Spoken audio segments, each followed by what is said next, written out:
Innal hamdalillah nahmaduhu wa nasta'inuhu wa nastaghfiruh wa na'udzu billahi min shururi anfusina wa sayyiati a'malina may yahdihillahu fala mudilla lahu wa may yudlil fala hadiya lahu asyhadu an la ilaha illallah wahdahu la syarika lahu wa asyhadu anna muhammadan abduhu wa rasuluh. Ya ayyuhalladzina amanu taqullaha haqqa tuqatih wa la tamutunna illa wa antum muslimun. Ya ayyuhan nasu taqu rabbakumul ladzi khalaqakum min nafsin wahidah wa khalaqa minha zawjaha wa batha minhuma rijalan katsiran wa nisaa'a wattaqullaha alladzi tasaaluna bihi wal arham innallaha kana 'alaikum raqiba. Ya ayyuhalladzina amanu taqullaha wa qulu qawlan sadida yuslih lakum a'malakum wa yaghfir lakum dhunubakum wa man yuti'illaha wa rasulahu faqad faza fawzan 'azima. Amma ba'd, fa inna asdaqal hadisi kitabullah wa khairal hadi hadi Muhammadin sallallahu alaihi wa ala alihi wa sallam wa syarrul umuri muhdatsatuha fa inna kulla muhdatsatin bid'ah wa kulla bid'atin dhalalah wa kulla dhalalatin finnar. Ikhwani wa akhwati, jamaah kaum muslimin, jamaah kaum muslimah yang semoga senantiasa mendapatkan curahan rahmat dan taufik dari Allah Subhanahu wa ta'ala. Alhamdulillah, hari ini tanggal 9 Dzulhijjah, otomatis ya ikhwan, dengan perhitungan hasil ru'yah negeri kita yang ditetapkan oleh Kementerian Agama sebagai wakil dari Waliul Amr negeri kita. Sebelum antum protes, udah protes. Hari ini adalah tanggal 9 Dzulhijjah dengan hasil ru'yah negeri kita. Dan tanggal 9 Dzulhijjah itu yang ma'ruf, masyhur, dikenal dalam syariat Islam dengan Yaumu Arafah. Karena pada tanggal 9 Dzulhijjah di tanah Mekah, di tanah suci, yang itu terjadi kemarin. Jadi tanggal 9 Dzulhijjah di tanah suci, di tanah Mekah, yang itu terjadi kemarin adalah saat orang-orang yang sedang berhaji menunaikan ibadah inti haji yang disebutkan oleh beliau sallallahu alaihi wasallam, al-hajju Arafah, bahwasanya haji itu intinya adalah pada wukuf di Arafah. Berbagai macam keutamaan, berbagai macam keagungan, berbagai macam keistimewaan Allah Subhanahu wa ta'ala berikan pada hari itu. Tapi yang penting untuk kita, ada keistimewaan tertentu yang itu hanya berlaku untuk orang-orang yang wukuf di Arafah. Semacam nuzulur Rabb, turunnya Allah Subhanahu wa ta'ala asyiyata Arafah, sebagaimana yang masyhur dalam sebuah hadis bahwasanya Rasulullah sallallahu alaihi wasallam itu yanzilu rabbuna asyiyata Arafah ila dunia. Allah Subhanahu wa ta'ala turun di waktu asyiyah. Asyiyah itu waktu ba'da zawal sampai sebelum maghrib di padang Arafah, di dunia atau di langit dunia di Arafah, yang Allah Subhanahu wa ta'ala berbangga, fayubahi bihim, Allah Subhanahu wa ta'ala berbangga, faqala madza yuridu haula, Allah mengatakan apa yang mereka inginkan. Apabila di antara mereka ada yang mau minta ampun, aku akan ampuni. Ada yang mohon sesuatu, akan aku kabulkan. Hadis semacam ini hadis berkaitan dengan wukuf dan berkaitan dengan orang-orang yang mereka sedang wukuf di Arafah. Tapi ada hadis-hadis umum, keutamaan umum yang berlaku untuk siapapun orang yang menjalankannya meskipun di luar tanah suci. Dan itu yang paling pokok dua. Yang pertama adalah puasa Arafah yang alhamdulillah kita jalankan di hari ini dan sebagian saudara-saudara kita menjalankannya kemarin. Dan yang kedua adalah doa. Rasulullah SAW mengatakan khairud doa doa yaumi Arafah. Sebaik-baik doa itu doa yang dilaksanakan, doa yang dipanjatkan, doa yang dimunajatkan pada hari Arafah. Sebaik-baik doa adalah doa yang dimunajatkan, doa yang dipanjatkan pada hari Arafah. Karena hari ini adalah salah satu di antara waktu yang diistijabai, yang mustajabah di sisi Allah Subhanahu wa taala. Doa itu sendiri para jamaah yang dimulakan oleh Allah Subhanahu wa taala adalah salah satu di antara inti ibadah. Rasulullah sallallahu alaihi wasallam bersabda, "Ad-du'a huwal ibadah." Doa itu adalah intinya ibadah. Karena semua orang dalam proses ibadahnya sebenarnya dengan ibadah itu dia mohon kepada Allah Subhanahu wa taala keselamatan dunia, keselamatan akhirat. Perhatikan, dalam salat ada doa. Dalam proses ibadah puasa ada doa. Dalam proses zakat ada doa. Dalam proses haji ada doa. Semua syariat itu mesti ada rangkaian doanya. Dalam sholat maklum, tengah-tengah sholat itu ada zikir-zikir, ada doa-doa yang dibaca pada waktu tengah-tengah sholat. Pada waktu orang puasa, saat berbuka puasa itu juga sedang berdoa. Dan tengah-tengah puasa itu adalah salah satu di antara waktu-waktu mustajab.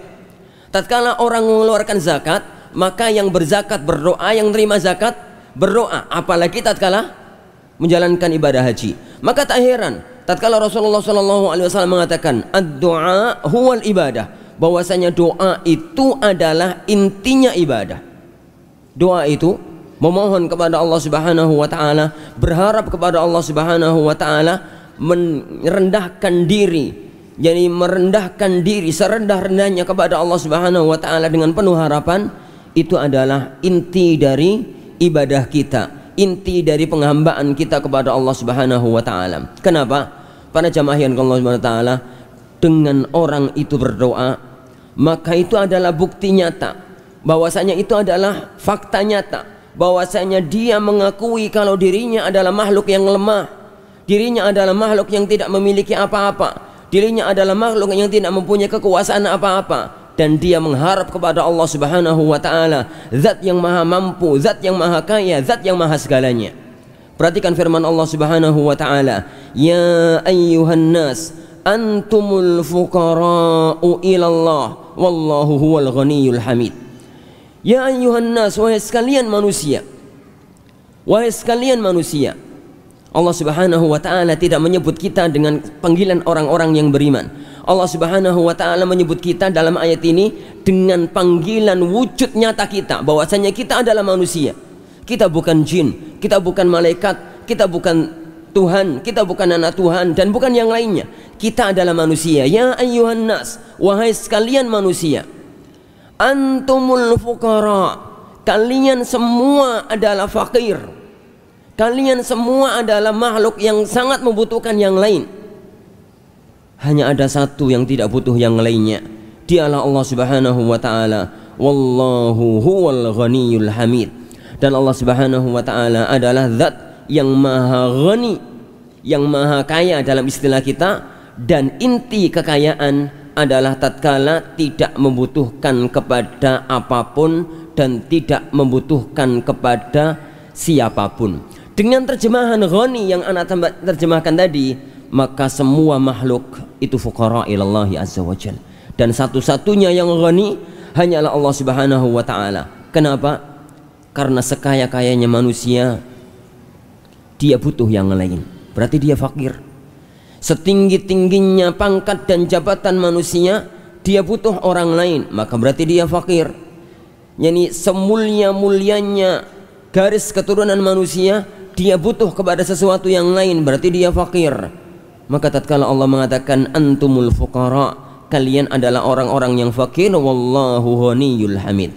Dan posisi orang tatkala berdoa, tatkala orang itu berdoa kepada Allah Subhanahu wa taala, itu menunjukkan bahwasanya dia memang makhluk yang fakir, dia memang makhluk yang tidak memiliki apa-apa, dia memang makhluk yang tidak bisa apa-apa, dan dia mohon kepada zat yang maha kuasa, kepada zat yang maha perkasa, kepada zat yang maha segalanya. Dan di antara keagungan Allah Subhanahu wa taala, bahwasanya Allah Subhanahu wa taala itu berjanji akan mengabulkan semua doa hambanya. Allah Subhanahu wa taala berjanji akan mengabulkan semua permintaan hambanya, akan mengabulkan semua harapan dan doa dari hamba-hambanya. Perhatikan firman Allah Subhanahu wa taala, wa qala rabbukum ud'uni astajib lakum.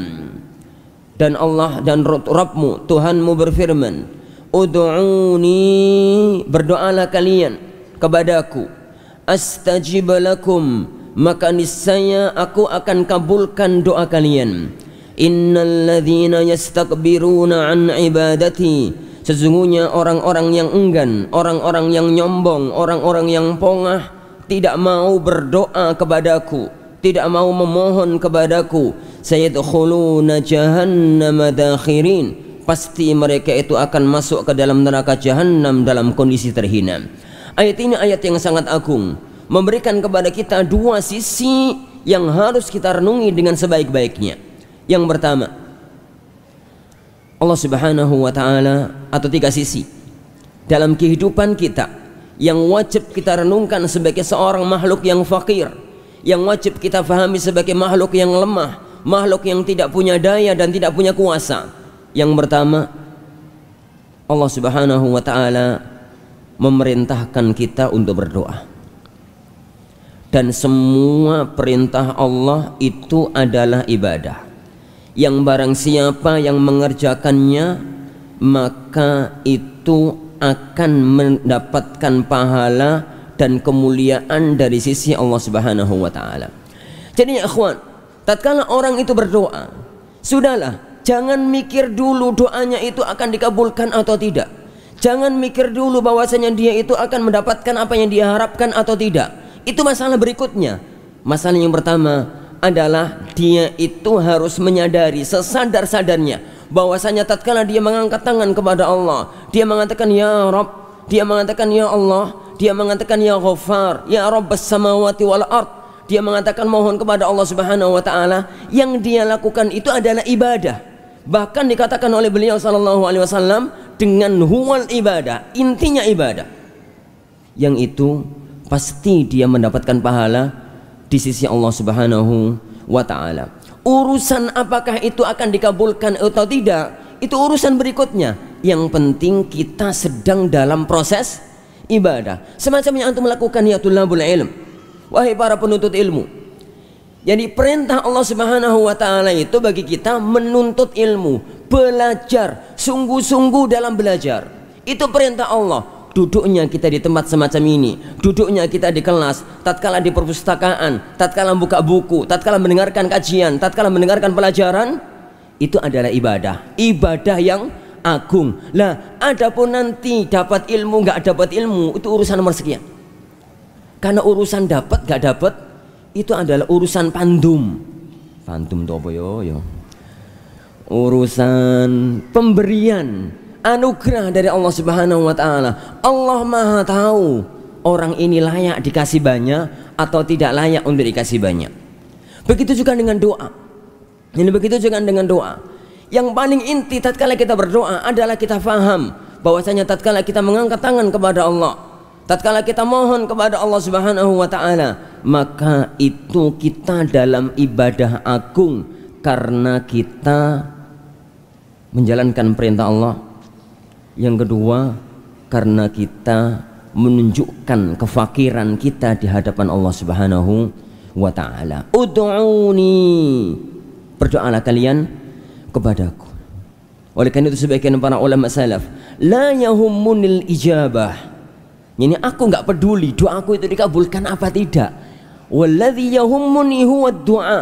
Yang yang membuat aku penting, yang terasa bagiku penting adalah doa itu sendiri.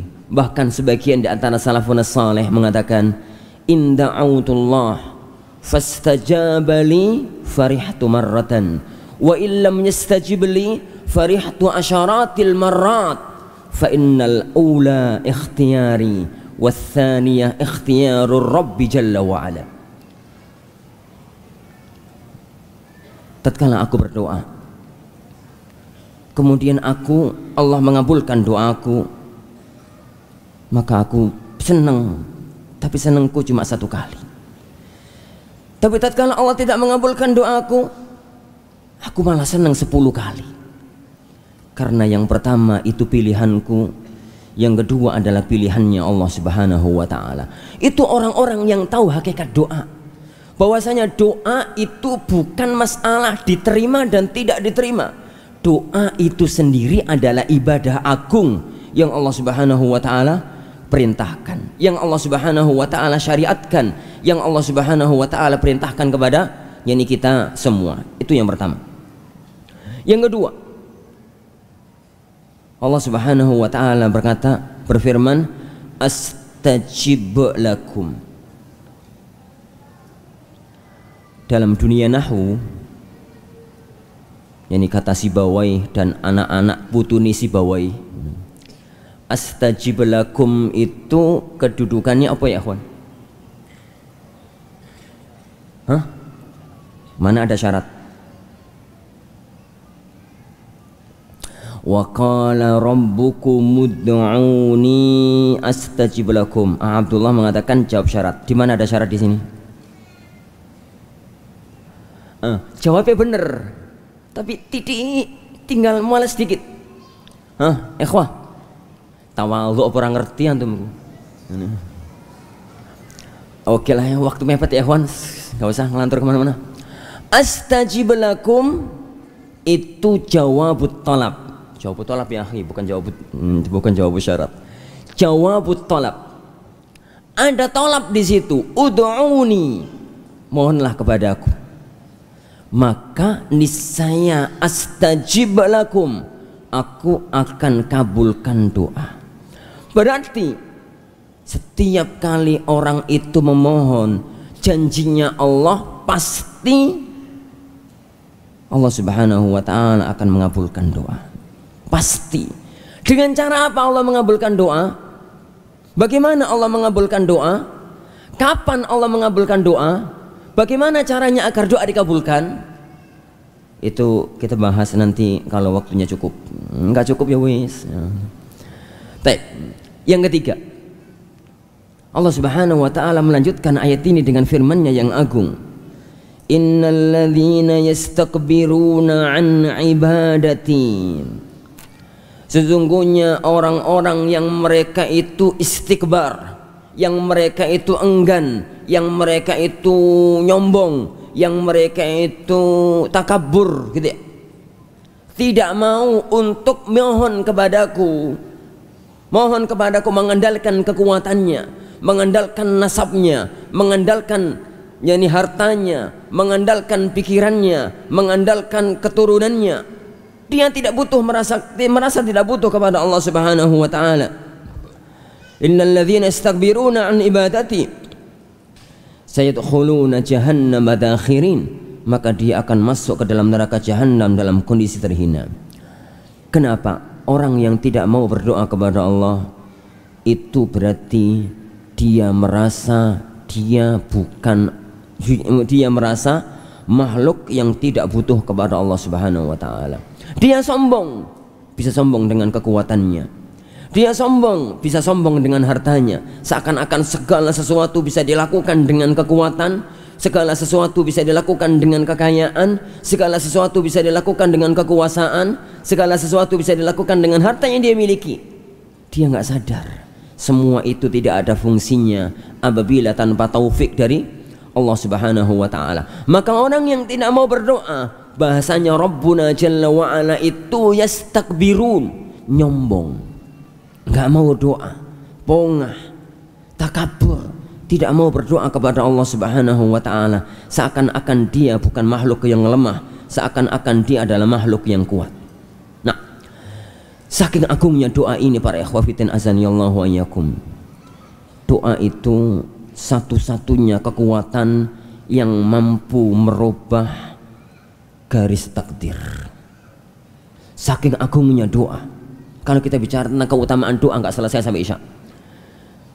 Tapi saking mulianya doa, saking agungnya doa, saking mulianya menghadap kepada Allah Subhanahu wa taala. Rasulullah sallallahu alaihi wasallam menyebutkan bahwasannya satu-satunya kekuatan yang mampu untuk menggeser kekuatan takdir hanyalah doa. Kata beliau sallallahu alaihi wasallam, la yaruddul qada illa du'a. La yaruddul qada illa du'a. Tidak ada yang bisa menolak qada kecuali berdoa. Kecuali berdoa dia kepada Allah Subhanahu wa taala. La yaruddul qada illa du'a. Dalam riwayat Muhammad Ibnu Majah dengan sanad yang hasan. Tidak ada yang menolak takdir kecuali doa. Takdir dan doa itu dua kekuatan yang dahsyat. Kenapa? Takdir itu ketentuan Allah. Takdir itu ketetapan Allah. Jauh sebelum Allah menciptakan alam semesta, bi khamsina alfasana, 50.000 tahun sebelum Allah menciptakan alam semesta, segala sesuatu telah Allah gariskan takdirnya. Tidak ada satupun yang terjadi kecuali telah Allah gariskan takdirnya. Tidak ada satupun yang bisa keluar dari garis takdirnya Allah Subhanahu wa taala. Yang kedua, doa. Doa itu kenapa memiliki kekuatan dahsyat? Karena dia itu janji Allah. Di mana janjinya? Allah berjanji akan mengabulkannya. Dan kita itu nggak pernah tahu takdir kita itu apa. Kita itu nggak pernah tahu nasib kita hari besok kapan-kapan itu apa. Kita itu tahu takdir kita kemarin, dan kita tahu takdir kita hari ini yang telah kita jalani. Sekarang ini tatkala kita berada di sini, berarti kita tahu, oh ternyata 50.000 tahun sebelum Allah menciptakan alam semesta itu Allah telah mentakdirkan hari Sabtu sore jam 4 sampai jam 4.20 takdirnya saya di sini. Setelah kita jalani. Tapi nanti jam 5 kita ada di mana? Masih di dunia ataukah di alam kubur? Itu yang kita nggak tahu. Karena itu adalah urusan ghaib yang kita tidak pernah mengetahuinya.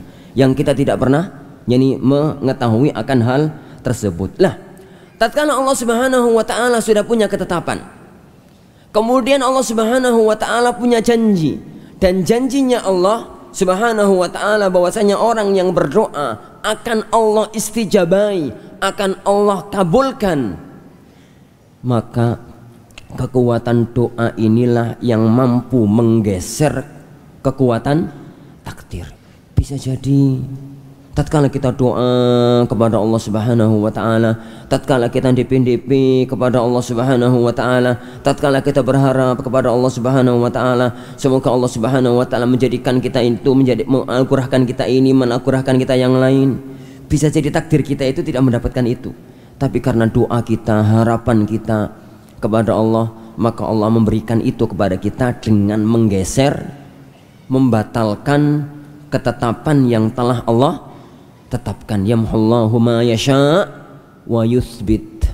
Allah itu mau menghapus, mau menetapkan, itu tergantung Allah Subhanahu wa taala. Pertanyaannya, jika janjinya Allah sedemikian mulia, jika janjinya Allah sedemikian tegas, dan Allah sendiri berjanji, wallahu la yukhliful mi'ad, bahwasanya Allah Subhanahu wa taala itu tidak akan pernah menyelisihi janjinya.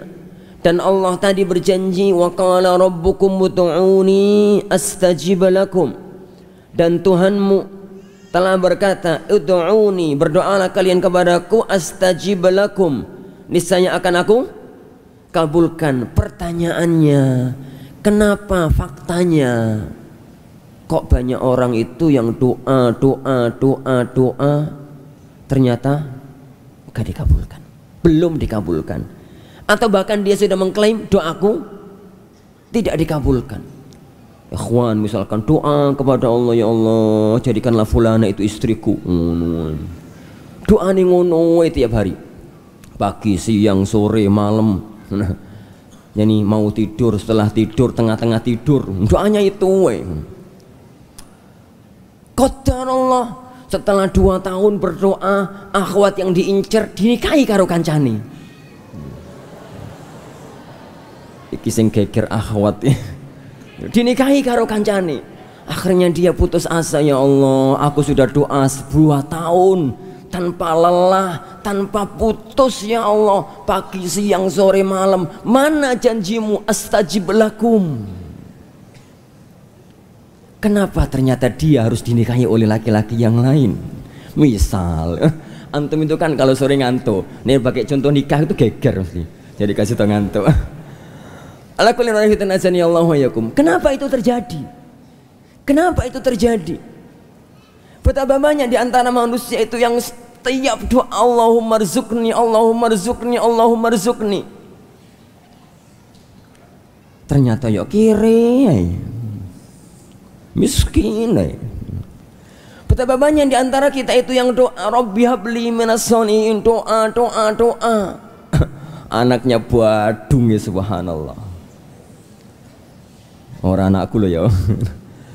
Nah, semacam itu. Kenapa itu terjadi? Di mana firman Allah, ud'uni astajib lakum? Siapa bisa jawab? Tapi aku orang nggo hadiah. Lali more. Orang nggo apa-apa, gak cita. Nah, siapa yang bisa jawab? Tatawuan. Mosok HP ku tak kekno. Anak cuma bawa HP ya. Kenapa itu terjadi, ya akhwan? Siapa itu terjadi? Siapa yang pernah lewat al-qawaid wal usulul jami'ah? Kalau bisa jawab berarti qawaid wal usulul jami'ah nyantol, gak bisa jawab berarti antum ngantuk atau lupa. Ya.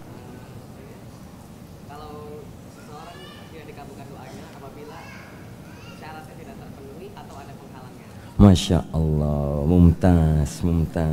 Tapi kan gua hadiah ya. Ini nggak cerita.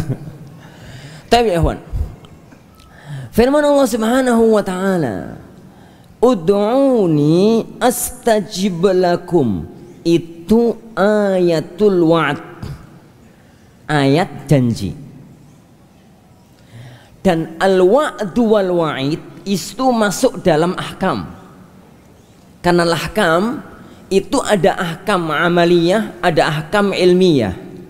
Hukum ya, hukumnya Allah itu ada hukum amal, sholat, zakat, poso, haji, itu hukum amal. Ada hukum ilm. Hukum ilm itu al-wa'du wal wa'id. Barang siapa yang berbuat begini maka dapat pahala begini, barang siapa yang melakukan begini dapat ancaman begini. Itu namanya al-wa'du wal wa'id, janji dan ancaman. Semua hukum Allah itu bersyarat, yaitu terpenuhinya semua rukun, terpenuhinya semua syarat, dan tidak adanya penghalang. Ketambahan, kalau mau bagus banget maka perhatikan adab-adabnya. Anda ulangi firman Allah Subhanahu wa taala, wa qala rabbukum ud'uni astajib lakum.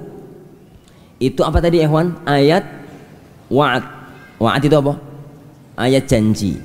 Jadi biasa kalau di dalam kitab-kitab para ulama itu namanya al-wa'd wal wa'id, janji dan ancaman. Janji dan ancaman. Kalau ancaman itu semacam la'anallahu akilar riba. Allah melaknat pemakan riba, makan riba, ancamannya laknat, gitu ya. Itu ayat hadis yang semacam itu namanya nusus al-wa'd wal wa'id. Nah, al-wa'd wal wa'id itu masuk dalam ahkam. Ahkam itu ada dua, ahkam amaliyah dan ada ahkam ilmiah. Sebagaimana ahkam amaliyah itu kalau dikerjakan tapi enggak terpenuhi syarat, enggak terpenuhi rukun, ada penghalang, itu meskipun dikerjakan enggak sah, muspro nih istilah wong Surawa, jadi enggak ada gunanya. Maka demikian juga ahkam ilmiah. Demikian juga ahkam ilmiah. Contoh ya akhwan, orang sholat, dia itu jadi dalam kondisi batal, mau wudhu, tempat wudhunya antri nabi tamit, gak usah sholat, gak usah wudhu-wudhuan, sholat aja. Dia sholat mulai takbiratul ihram, al-fatihah, ruku, sujud, sempurnalah sampai salam. Apa hukum sholatnya? Nggak sah dan tidak ada gunanya di hadapan Allah. Kenapa? Nggak terpenuhi syarat rukunnya, nggak terpenuhi syarat rukunnya, maka tidak ada gunanya di sisi Allah Subhanahu Wa Taala. Dianggap wong iku nggak sholat, dianggap orang itu belum sholat. Makanya nanti kalau di akhirat cari pahala, ya Allah mana pahala sholatku? Ya nanti mas sampean dulu belum sholat kok, nggak masuk dalam catatan, nggak dicatat. Lah begitu juga dengan doa. Kalau doa itu syaratnya ada yang gagal, rukunnya ada yang tidak terlaksana, dan ada penghalang, maka di hadapan Allah doa itu dianggap bukan doa. Kenapa? Ya karena syarat dan rukunnya nggak terpenuhi. Syarat dan rukunnya nggak terpenuhi. Maka yang harus diperhatikan adalah syarat, rukun, penghalang serta adab. Penghalang serta adab. Al-Imam Ibnu Qayyim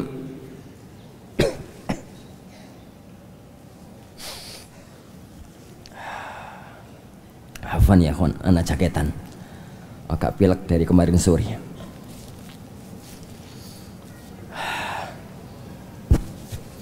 Ngomong apa?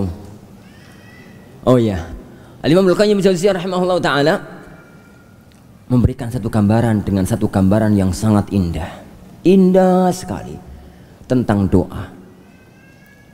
Tatkala beliau menjabarkan firman Allah Subhanahu wa taala, wa qala rabbukum ud'uni astajib lakum. Gambaran yang beliau gambarkan, orang doa itu kayak orang mana? Orang doa itu kayak orang mana? Ada yang mana? Ada yang dituju. Yang dituju itu adalah Allah Subhanahu wa taala. Kalau panah itu melesat dan tepat kepada yang dituju, maka Allah tidak akan pernah menyelisihi janjinya. Tapi yang jadi masalah itu adalah mana yo mana, tapi meleset. Dia merasa wis mana, tapi yang dipanah merasa durung dipanah. Bagaimana gambarannya? Kata beliau rahimahullah, orang mana itu butuh kekuatan otot, butuh tarikan yang kuat, butuh busur yang bagus, dan butuh anak panah yang lurus. Apabila ketiga unsur ini terkumpul, maka doa itu nggak akan meleset. Maka kok doa, maka anak panah itu nggak akan meleset. Wonge ngerti mana, tangane kuat. Pertama unsur orang, orangnya tiap hari latihan mana dan ngerti mana. Pemanah bintang, jadi saking pintar mana, bintangnya kan ada panah. Jadi kemudian tatkala dia mana nggak sedang sakit, nggak sedang ngedrop, nggak sedang stroke gitu ya, orangnya kuat. Baik. Kemudian busur yang dipakai itu busur yang benar, busur yang kokoh, busur yang bagus. Anak panah yang dia pakai itu anak panah yang lurus, yang bagus. Kalau tiga unsur ini ketemu, begitu dipanahkan, tidak mungkin kecuali akan sampai kepada yang dituju. kena kepada yang dituju, dan dia mendapatkan apa yang dia inginkan. Mana kuntul, dapat kuntul. Ini. Mana apa? Mana burung, dapat burung. Mana apa, dapat apa. Tapi tatkala salah satu dari unsur tadi salah, maka jangan salahkan mana kuntul oleh kodok. Lah wong kuntule pinggire kodok ya kawan, incer ngono. Lepas kena kodok. Nah, kena kodok. Yang dituju itu Allah, tapi entah doa itu larinya kemana. Entah doa itu larinya kemana. Faham maksudnya? Tatkala orang itu mohon ya Rabb, ya Allah, ya Rabb, kemudian ternyata tidak dikabulkan oleh Allah, bisa jadi doa kita salah sasaran ya kan? Salah alamat. Karena Allah sudah berjanji, ud'uni astajib lakum.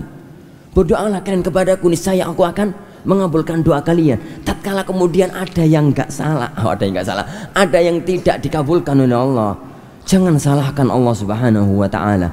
Ada yang enggak beres dalam doa kita. Ada yang enggak beres dalam doa kita. Ana enggak mungkin ya kawan untuk bahas semua syarat rukun adab gitu ya, terlalu mepet waktunya. Kita bahas yang pokok-pokok aja. Jadi kita bahas yang pokok-pokok aja. Yang pertama,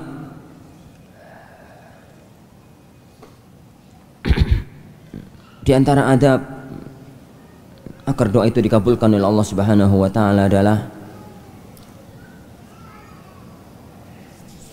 mengangkat kedua tangan sambil menghadap kiblat.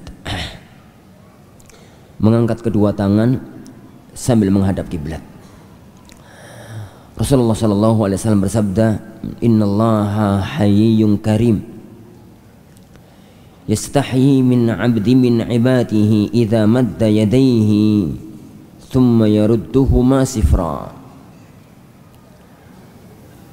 Innallaha hayyun karim. Sesungguhnya Allah itu zat yang maha pemalu, zat yang maha pemurah. Allah itu yastahi, Allah itu malu.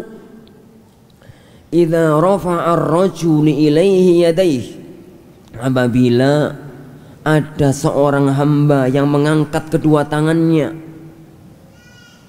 ayyaruddahuma sifra, untuk dia kembalikan dalam kondisi tangan hampa. Dan doanya itu menghadap kiblat dengan kesepakatan para ulama karena perbuatannya beliau sallallahu alaihi wa ala alihi wasallam. Bagaimana orang itu mengangkat tangan dalam berdoa? Mengangkat tangan dalam berdoa itu ada 3 hukum dan ada 3 hukum dan ada 3 kondisi.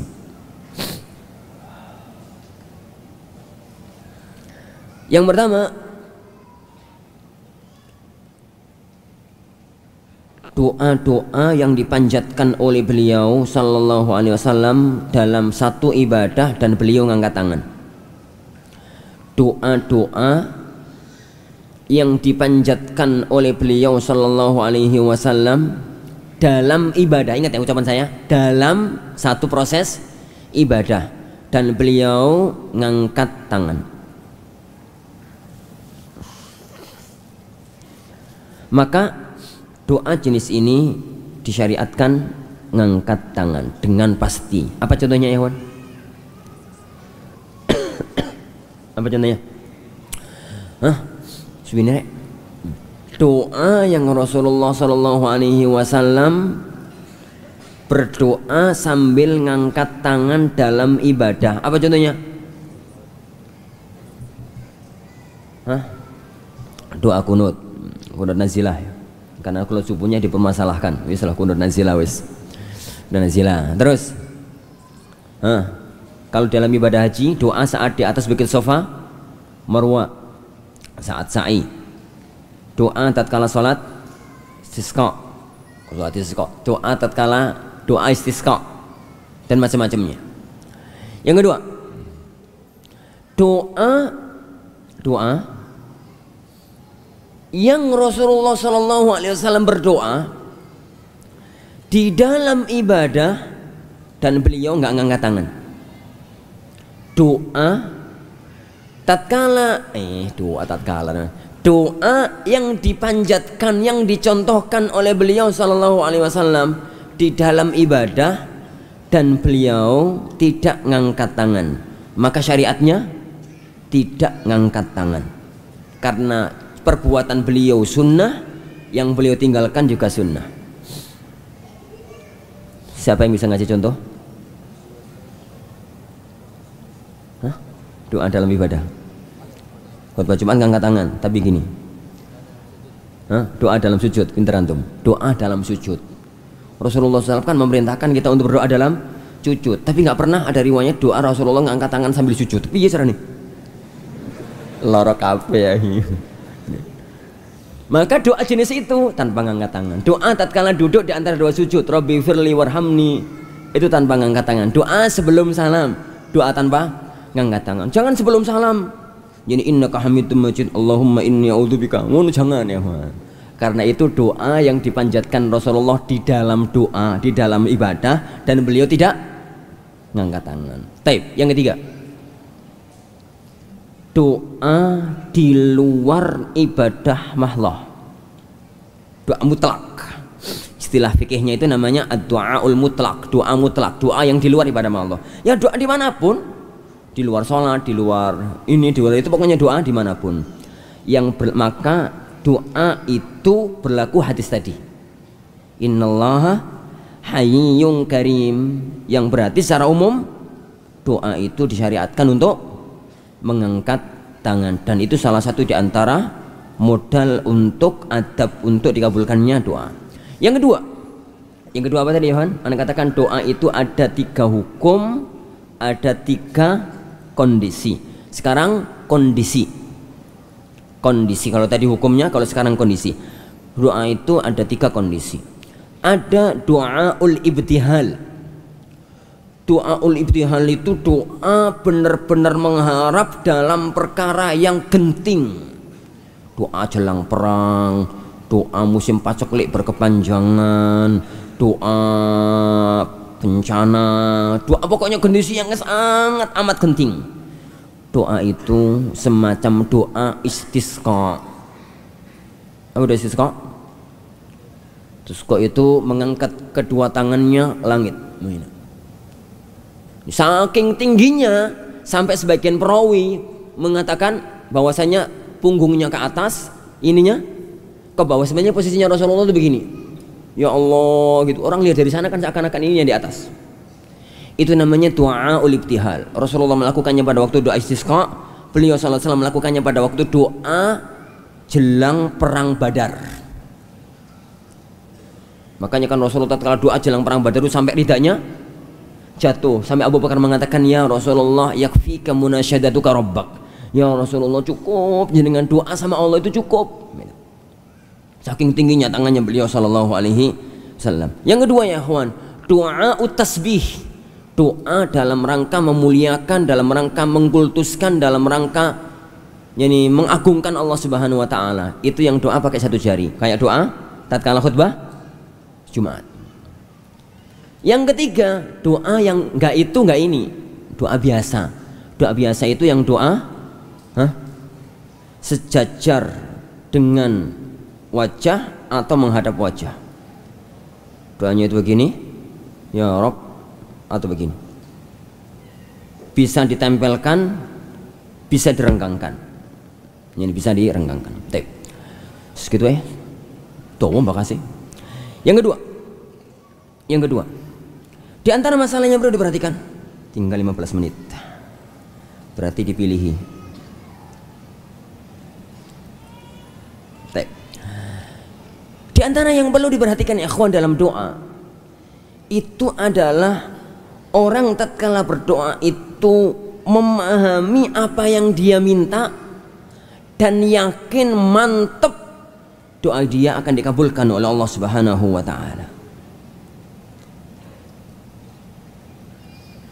Sering banyak orang itu mengatakan, Ustaz, boyo saya dikasih doa gitu. Doa apa Pak? doa ben anak saya itu gak nakal, anakku dewe nakal. Ini doa ben anakku gak nakal. Misal ini kita katakan ya akhi, doa yang paling bagus itu doa yang antum itu bisa mantep dalam doa itu. Gak harus pakai bahasa Arab. Apa gunanya pakai bahasa Arab? Kemudian doa sampai mau jaluk apa mas? Gak ngerti. Itu doa gak mungkin Allah kabulkan. Karena Rasulullah SAW itu menyatakan doa dari hati yang lalai itu gak tembus ke arsy. Rasulullah SAW mengatakan ud'u Allah wa antum muqinuna bil ijabah. Berdoalah kalian kepada Allah dan kalian itu yakin pasti Allah akan mengabulkan doa. Wa'lamu annallaha la yastajibu du'aan min qalbin ghafilin lahin. Dan ketahuilah Allah itu tidak akan menerima, tidak akan mengabulkan doa dari hati yang lalai. Maksudnya hati yang lalai, lesannya doa, hatinya nerawang. Dan hati yang nerawang itu ya akan bisa jadi karena dia nggak paham apa yang dia doakan. Bisa jadi kontinuitas, terlalu sering dibaca. Wis pokok ibarat Assalamualaikum warahmatullahi wabarakatuh, Assalamualaikum warahmatullahi wabarakatuh, astagfirullah, astagfirullah, astagfirullah. Hati antum itu istighfar apa enggak? Apa sekedar di lisan? Itu yang sering kita pertanyakan. Apalagi nih ngaminkan, amin, amin, amin, amin, amin. Hati antum itu doa, apa lisan yang doa? Penyakit terbaru zaman sekarang, doa pakai jempol. Apa itu? Gak terlarang lu ya. Doa dengan lisan, monggo. Doa dengan tulisan, monggo. Gitu ya? Gak ada masalah. Tapi yang jadi masalah adalah min qalbin ghafil. Apa maksudnya? Maksud dengan doa pakai jempol ya kawan? Kopas. Yo, opo ngono, pencet tet wong karo guyon, pokoke pencet ngono ae doa. Niru kancane, salah pisan. Jadi tatkala kita mendoakan saudara kita di HP, sadari kalau itu doa. Jadi dibarengi dengan hati. Dibarengi dengan hati. Sehingga tidak terjadi kayak yang terjadi pada hadis ini. Allah itu tidak terima doa min qalbin ghafil. Salah satu di antara ya akhwan fitin azanillahu wa yakum, kenapa doa-doa itu kok banyak ragamnya, banyak modelnya, banyak bentuknya, padahal mirip-mirip yang diminta. Salah satu di antara hikmahnya adalah agar nggak jadi rutinitas. Karena kalau sudah jadi rutinitas, itu kalau ngelamun itu apal. Itu loh kalau baca Al-Fatihah. Kalau ngelamun itu loh tiba-tiba lesannya waladhdallin. Saking apali. Karo turu iso. Jadi doa itu perpaduan antara lesan, gerakan tubuh dengan hati. Perpaduan antara gerakan tubuh dengan hati, dan yakin bakal diijabahi oleh Allah Subhanahu wa taala. Ditambah ya akhwan, merengek kepada Allah, mengulang-ulang doa. Jangan bosan, jangan mengatakan doaku itu nggak dikabulkan oleh Allah. Ingat ya, para nabi dan para rasul tatkala doa itu nggak langsung Allah kabulkan, semuanya nggak mesti Allah kabulkan langsung, itu enggak.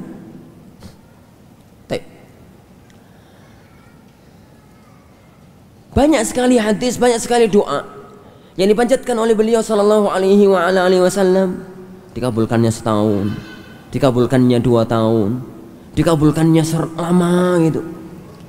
Kisah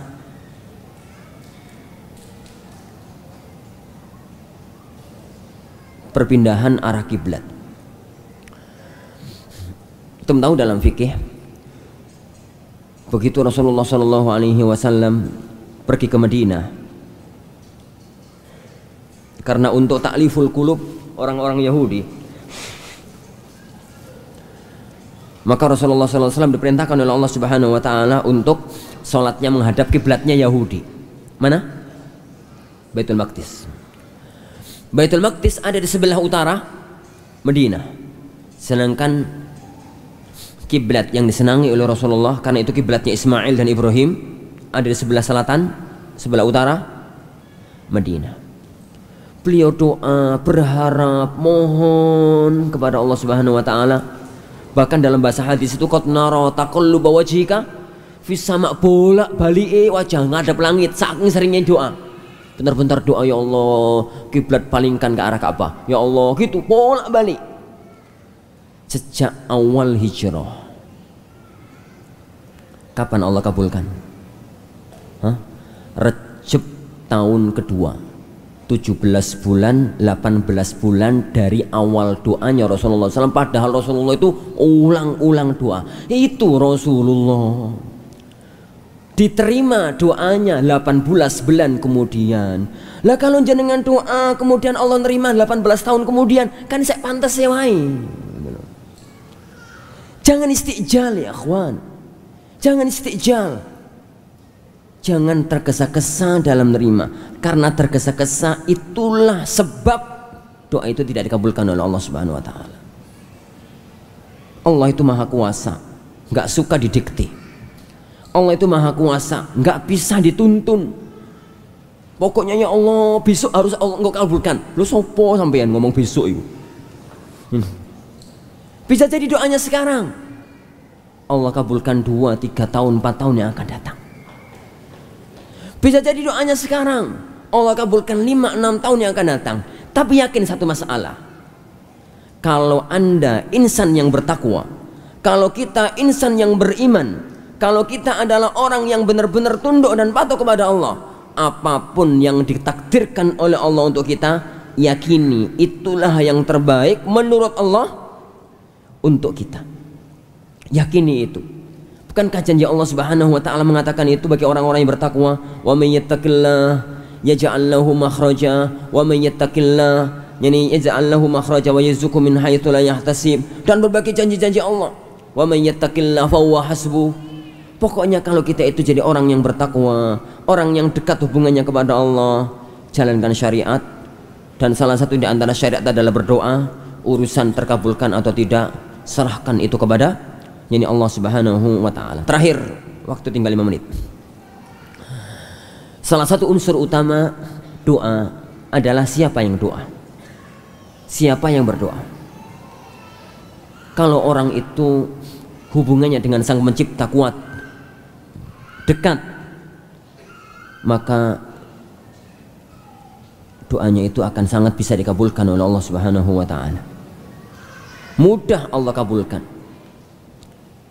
Banyak dalam sejarah orang-orang itu yang mustajabud dakwah, yang Allah kabulkan doanya. Tapi juga banyak orang-orang yang tidak Allah kabulkan doanya. Dan salah satu di antara faktor utama tertolaknya doa adalah faktor makanan dan minuman, yang dia itu dimakan oleh seorang hamba. Hadis masyhur di antalangan antum semua. Tatkala Rasulullah Shallallahu Alaihi Wasallam cerita, ada orang itu yang dalam sebuah safar. Jadi ada orang itu yang dalam sebuah safar, yang dia itu asy'ath aghbar. Asy'ath itu rambutnya acak-acakan, aghbar itu apa? Pakaiannya penuh belepotan debu. Asy'ath aghbar. Yamuddu yadayhi ila sama', dia menengadahkan tangannya ke langit, mengatakan ya Rabb, ya Rabb. Orang ini ya ikhwan, terkumpul padanya semua, banyak kok bukan semua, terkumpul padanya banyak unsur dikabulkannya doa. Pertama, dia musafir, dan doa orang safar itu mustajab. Yang kedua, orang itu kondisinya ngenes, kondisinya sangat butuh. Bahasanya Rasulullah itu asy'ath akbar, bukan orang yang perlinti, bukan orang yang kaya. Biasanya ya ikhwan, orang yang kaya itu doanya ngelantur karena dia merasa sedang nggak butuh. Tapi kalau sedang kepepet itu benar-benar doa. Dan orang itu asy'ath akbar, sedang kepepet, benar-benar kepepet. Itu yang kedua.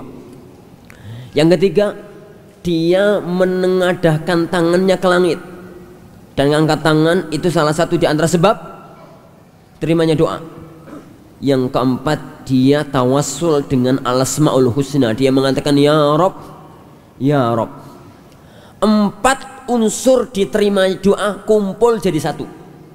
Musafir, sedang kepepet, mengadahkan tangan kepada Allah Subhanahu wa taala, kemudian bertawassul dengan al-asma al-husna. Tapi kenapa doanya tidak Allah terima?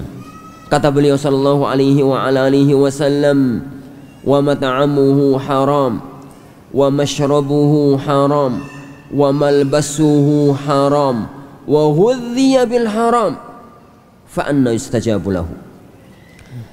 Makanan yang dia makan haram, minuman yang dia minum haram, pakaian yang dia pakai haram, dan dia disuapi dengan makanan yang haram. Ingat, perhatikan hal ini. Kita itu berada di satu zaman Allah membuka dunia, satu zaman yang pernah dulu dikatakan oleh beliau sallallahu alaihi wa ala alihi wasallam, mal faqru ahsya alaikum walakin ahsya an tuftaha alaikumud dunya. Aku tidak mengkhawatirkan kalian itu fakir, aku khawatirkan kalian itu nanti dunia itu dibuka lebar oleh Allah. Dan itu zaman kita ya kawan. Orang yang paling miskin zaman ini itu di zaman dulu adalah orang yang paling kaya. Wallahi, kalau seandainya Firaun hidup kembali, dia itu akan iri dengan orang-orang miskin di Serawa dan Sedayu. Kenapa ya Allah aku nggak jenengan hidupkan zaman sekarang aja penuh dengan kenikmatan. Para raja pada zaman dahulu ya kawan, kalau kepingin minum air yang dingin, air yang seger, apa yang mereka lakukan? Air ditaruh di kendi. Ngerti kendi? Iya, selarang ngerti ya Ben. Air taruh di kendi, ditaruh di ruang terbuka, di alam bebas, terkena embun, terkena apa. Pagi-pagi hari dimasukkan ke dalam rumah untuk minuman sarapan, seger angin, yani air yang terkena udara malam. Tapi sak seger-seger air kendi kalah sama air kulkas. Dan zaman sekarang roto-roto 99,99% orang itu punya kulkas. Orang pada zaman dahulu, raja itu di mana-mana kan punya dayang, bukan danyang loh ya, dayang. Sing tukang ngipasi itu loh. Udara yang di sekitar raja itu ben seger, dikipasi sama orang. Tapi sak seger-seger kipas nggak ngalahkan suasana masjid ini.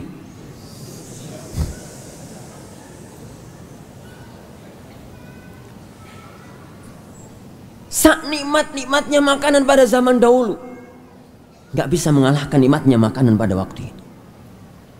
Fa wallahi ya ikhwan, seandainya Fir'aun sekarang muncul, Haman sekarang muncul, lalu masuk masjid ini, Fir'aun nggak masuk masjid ya, wadara. Kayak contoh lihat, ini apalah gitu orang-orang kaya pada zaman dahulu masuk ke dalam masjid, masya Allah, ini raja di raja hidup di sini, adem gitu. Inilah dibukanya dunia ya ikhwan, dibukanya dunia. Dibukanya dunia ini menjadikan banyak orang gelap mata. Kalau dulu pokok iso mangan cukup, sekarang segalanya. Gelap mata itu yang menjadikan orang itu kalap, nggak peduli harta itu dari mana. Dan itu yang diisyaratkan oleh beliau sallallahu alaihi wasallam pada waktu dahulu, bahwasanya akan datang suatu ketika nanti orang-orang yang nggak peduli lagi dari mana harta itu dia dapatkan. Kemudian kalau pada zaman sekarang dalam kondisi semacam itu kemudian ngangkat tangan ya Rob, ya Rob, Apalah gunanya semua doa itu tatkala tangan itu belepotan dengan najis, tatkala tangan yang dia pakai untuk berdoa kepada Allah Subhanahu wa taala itu belepotan dengan kotoran, belepotan dengan makanan yang haram, pakaiannya haram, yani makanannya haram. Dan ingat, wa ghudhiya bil haram, anaknya mungkin dadi kiai, mungkin alim, tapi dulu dikasih makan oleh orang tuanya dengan makanan yang haram, itu mesti ada pengaruh. Fa anna yustajabu lahu. Maka fahami hal ini, hal yang semacam ini. Dan yang paling terakhir, satu kata, salah satu di antara unsur mustajabnya doa adalah cari waktu, suasana, dan tempat mustajabnya doa. Apa, di mana, kapan, dan bagaimana, kita lanjutkan pada pertemuan yang akan datang. Rono ya, yes. Cukup ya sampai di sini. Insyaallah Subhanahu wa taala, taklim yang bagus itu taklim yang enggak tuntas. Ini. Kenapa? Yo karena ilmu itu memang enggak boleh tuntas ya.